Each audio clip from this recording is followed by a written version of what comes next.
வெள்ளி கொலுசு தயாரிப்போட ஃபர்ஸ்ட் இடத்துக்கு வந்து நம்ம வந்திருக்கோம்.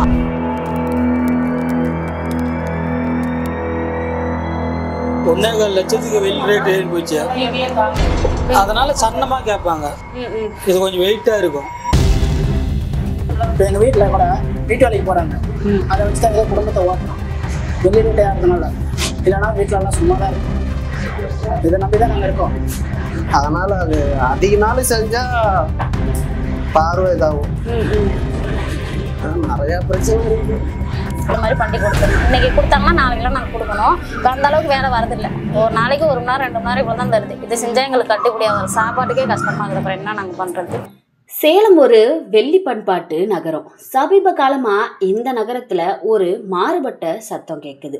இயந்திரங்கள் மௌனமாகி கைகளை நம்பி வாழ்ற வெள்ளி தொழிலாளர்கள் கவலையில ஆழ்ந்திருக்காங்க. வெள்ளி மக்கள் அன்றாட உபயோகத்திற்கும் அழகுக்கும் பயன்படுத்துற ஒரு முக்கிய உலோகம். தங்கம் விலை உயர்றப்பவும் வெள்ளி மேல இருந்த மக்களோட ஈர்ப்பு குறைஞ்சதே இல்லை.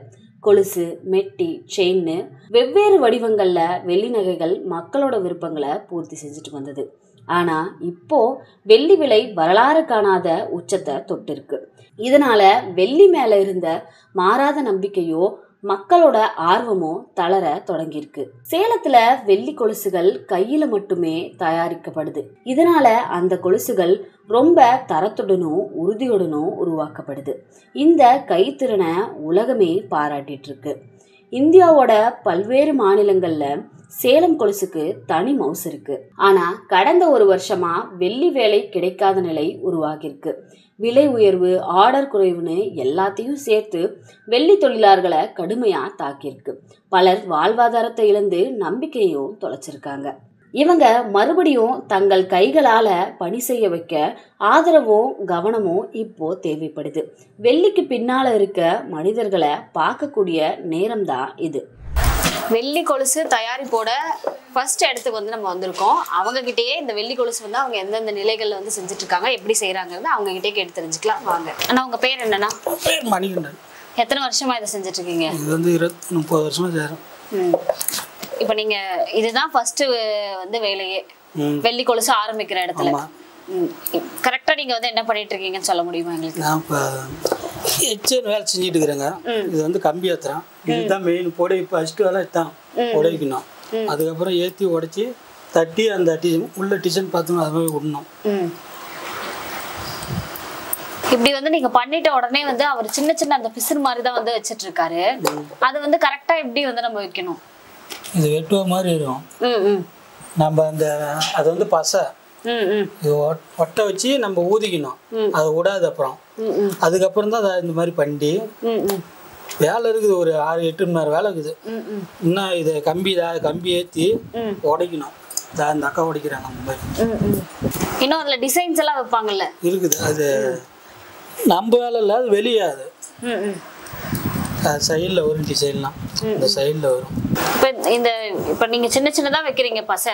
அந்த பசை வந்து கடைசி வரையுமே விழாம இருக்குதா? அது என்ன பசை எல்லாம் நீங்க வந்து யூஸ் பண்றீங்க? அது வந்து இது வந்து வெளியே தயாரிச்சு வருது.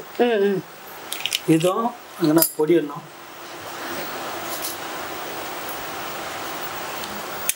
இது கலந்து இதில் வைக்கணும். இந்த வெட்டுவதுக்கு அப்போதான் உழுவாது. எதுல போட்டாலும் எதுல ஹீட் பண்ணாலும் உழுவாது. மற்ற மாநிலங்கள்ல வந்து நிறைய வந்து மிஷின்லயே இப்பெல்லாம் நிறைய வந்து செய்ய ஆரம்பிச்சுட்டாங்க. நம்ம மிஷின்ல செய்யறதுக்கும் இப்ப சேலத்துல நம்ம கையில வந்து செய்யறதுக்கும் என்ன வித்தியாசம் இருக்குன்னா? மிஷின்ல செய்யறது வந்து இப்போ இது வந்து 1 வருஷம் வரும்னு வச்சுக்க, அது 4 மாசம் தான் வரும். டக்குன்னு அந்து போயிடும். இது அவ்வளவு சீக்கிரம் அக்காது. அவ்வளவுதான். இப்ப எல்லாருமே ஆனா வந்து இந்த மெலிசா இருக்க கொலுசுங்க மிஷின்ல செய்யற கொலுசு தான் விழுகும். அதனால வந்து உங்களுக்கு எந்த அளவுக்கு இது பாதிப்பா இருக்கு? 1.25 லட்சத்துக்கு வெள்ளி ரேட் ஏறி போச்சு. அதனால சன்னமா கேட்பாங்க. இது கொஞ்சம் வெயிட்டா இருக்கும். அதனால இதான் ஒரிஜினலுங்க. மிஷின் செய்யறது வேஸ்ட்டு. இது வேலை இருக்கிற வரைக்கும் தான் நாங்கள் செய்ய முடியும். வேலை இல்லாதவங்க நாங்கள் என்ன பண்ணிடுவோம்? ஒன்றும் பண்ண முடியாது. இப்போ எங்கள் வீட்டில் கூட வீட்டு வேலைக்கு போகிறாங்க, அதை வச்சு தான் ஏதோ குடும்பத்தை ஓட்டுறோம். வெள்ளி ரேட் ஏறதுனால இல்லைன்னா வீட்டிலலாம் சும்மா தான் இருக்கும். இதை நம்பி தான் நாங்கள் இருக்கோம்.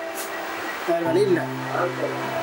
இதே ஓனர் இருந்தால் ஏதோ எங்களால் முடிஞ்ச அளவுக்கு ஓனரே வேலை வாங்கி போடுறாரு. அவர் மேலே குத்தங்க இல்லை. அவருக்கே கிடைச்சா தானே எங்களுக்கும் வரும். வெள்ளி ரேட்டு தான் இப்படி விற்கிதுங்களா? எப்படி வரும்? அவரும் சமாளிக்கிறோம்ல. அவரே ஒரு டைம் வேலை இல்லாமல் ஹோட்டலுக்கு போகிறாரு. எங்கள் ஓனரை சமாளிக்க மாட்டேங்க. இன்னும் ரேட்டு அதிகமாகனால ஒன்றும் சமாளிக்க முடியும். வரியெல்லாம் போடுறதுனா அந்த மாதிரி ரேட்டே இருக்குல்ல. அது இல்லாமல் காய்கறி விலை ரேட்டுக்கு அதே ஜாஸ்தியாக இருக்குது. நாங்கள் எங்கே இப்போ 10 ரூபா சம்பாதிக்கணும், அதில் 5 ரூபா 20 ரூபா செலவாகுது. எப்படிங்க நாங்கள் பிடிக்க முடியும்? இப்போ மாசத்துல அப்படின்னா வந்து ஒரு முன்னெல்லாம் வந்து எத்தனை நாள் வந்து வந்துட்டு இருந்துச்சு ஒரு மாசத்துல? ஒரு மாதத்துல கணக்கு பார்த்தீங்கன்னா வரும், ஒரு 10 நாள் 15 நாள் வரைக்கும் வரும். ஃபர்ஸ்ட்லாம் வந்துட்டுச்சு.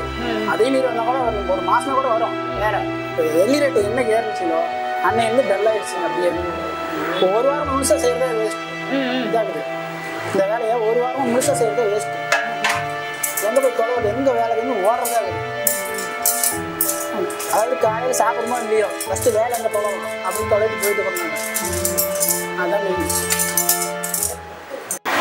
இது மேல வச்சு நீங்க ஹீட் பண்றீங்க இல்லையாண்ணா, அப்ப வந்து கொஞ்சம் ஹீட் அதிகமானா கூட நிறைய வந்து உருகிறது இல்ல டிசைன்லாம் கூட நிறைய வேஸ்ட் ஆகும். கொலுசே வேஸ்ட் ஆகும்.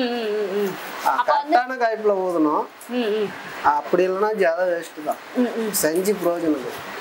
அந்த ஹீட் வந்து நீங்க எப்படி கரெக்டான அளவு வைக்கிறீங்கன்னு பார்த்து வைப்பீங்க? ஆமா, காற்று அனல்ல தான் இருக்கு. அதிகமா விட்டாலும் ஜாத வேஸ்ட் ஆயிரும். கரெக்டான காய்ப்புல ஊதணும். இல்ல இந்த அனல்லயே வந்து நீங்க இருக்கீங்க, ஹீட்லயே இருக்கீங்க. இப்போ அதனால வந்து உங்களுக்கு ஏதாவது உடல் நலத்துல ஏதாவது பாதிப்பு இருக்கிறது? பொழுதுனிக்கும் இருக்கு. இந்த வேலை இல்லாம இது நாங்க தட்டி கொடுத்தோம்னா இன்னொருத்தர் செய்வாங்க. அவங்களுக்கு தான் வேலை அதிகம். எங்களுக்கு பாத்தீங்கன்னா ஊதுறது ஒரு 2 மணி நேரம் 3 மணி நேரம் தான், அவ்வளவுதான் எங்க வேலை. ஆனா இதுலயும் சும்மா சொல்ல முடியாது. அதே வேலையா இருந்தோம்னா கண்ணு போறதுக்கு வாய்ப்பு இருக்கு. ஏன்னா அந்த டிசைன் அந்த மேல நீங்க ஹீட் வைக்கிறப்ப கரெக்டா அதை பார்த்து வந்து வைக்கிற மாதிரி இருக்கு. ஆசிட் விட்டு வைக்கிறோம்ல, அது புகையா வரும். அதனால அது அதிக நாள் செஞ்சா பார்வை இதாகும். நிறைய பிரச்சனை இருக்குது. இப்ப நீங்க எத்தனை வருஷமா பண்ணிட்டு இருக்கீங்கண்ணா? நானும் ஒரு 20-22 வருஷமா செய்யறேன். அப்ப உங்களுக்கு எதுவும் கண்ணு பிரச்சனை அது மாதிரி எதுவும் இதுவரை இல்லைங்களா? இப்ப அந்த அண்ணா சொன்னாரு வந்து வெள்ளி விலை அதிகமானதால எங்களுக்கு வந்து வேலையே வர்றதில்லை அப்படின்னு சொல்லிட்டு. அந்த வேலை வராதப்போ நீங்க வந்து எப்படி வந்து உங்களோட குடும்பத்தை வந்து பாத்துக்கிறீங்கன்னா? இந்த வேலை இல்லைன்னா வீட்டுலதான் இருப்போம். ஏதோ ஒரு வேலை கிடைக்கிற வேலைக்கு போவோம். கிடைக்கிற வேலை வரப்ப இந்த வேலை செய்வோம். இந்த வேலைதான் மெயின். இல்லைன்னா அப்புறம் ஏதோ ஒரு வேலை கிடைக்கிற வேலை செய்வோம். அவ்வளவுதான் குடும்பம். அப்படிதான் குடும்பத்தை ஓட்ட முடியும்.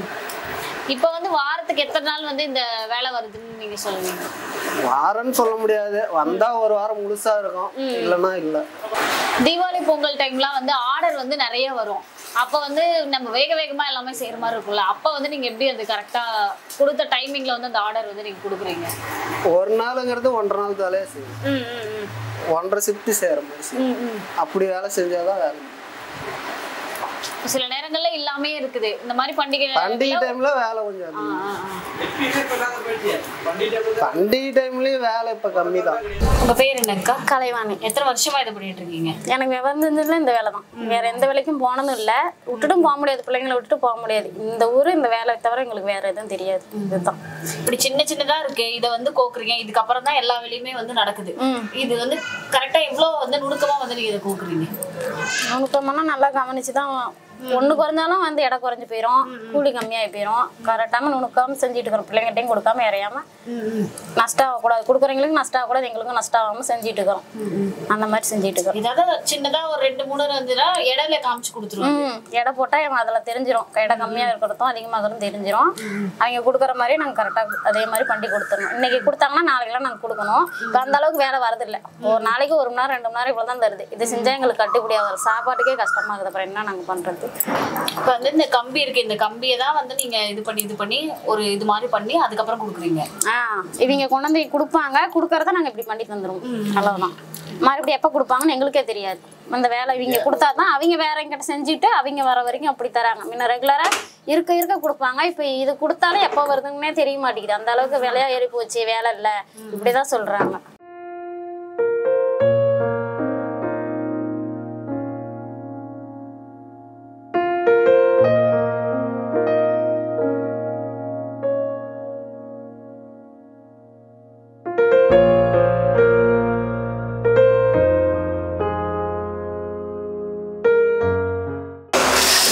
சுடு தண்ணியாண்ணா? இது வெள்ளி தண்ணிங்க. இப்போ வெள்ளி கரைச்சி ஊற்றினால அந்த தண்ணி.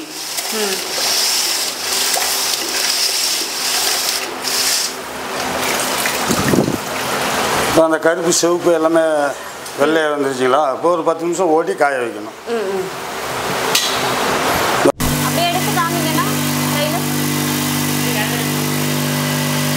இப்போ ஆணி மாதிரி கூறாக இருக்கும், அது நல்லா ஓடிட்டு இருக்கும்.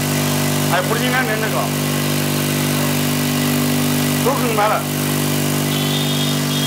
அடிக்கணும் கரெக்டாக, இல்லைன்னா ஜலம் உடஞ்சி போயிடும். அப்படி படிக்க போடுங்க, படிங்க அப்படி சரி போடுங்க.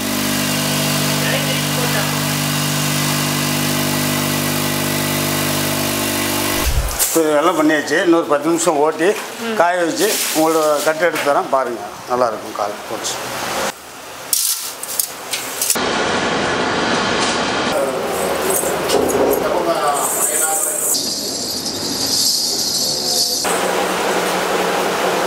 சேலத்தோட வெள்ளி வெறும் உலோகம் இல்லை, அது ஒரு கலை, ஒரு பாரம்பரியம். அதை பாதுகாப்பது நம்முடைய பொறுப்பு. அதனால் மக்களாகிய நம்ம தான் இனிமேல் விழிப்புடனாக இருக்கணும். இயந்திரங்களால் மட்டும் செய்யப்படுற வெள்ளி கொலுசுக்கு ஆயுட்காலம் கம்மியாக இருந்தாலும் அது அழகாக இருக்குது அப்படின்னு நம்ம வாங்கிடுறோம். ஆனால் கைகளால் உருவாக்கப்படுற வெள்ளி கொலுசு தரமும் அதோட ஆயுட்காலமும் ரொம்பவே அதிகம். அதை உணர்ந்து மக்களாகிய நம்ம தான் வெள்ளி தொழிலாளர்களை மீட்டெடுக்கணும்.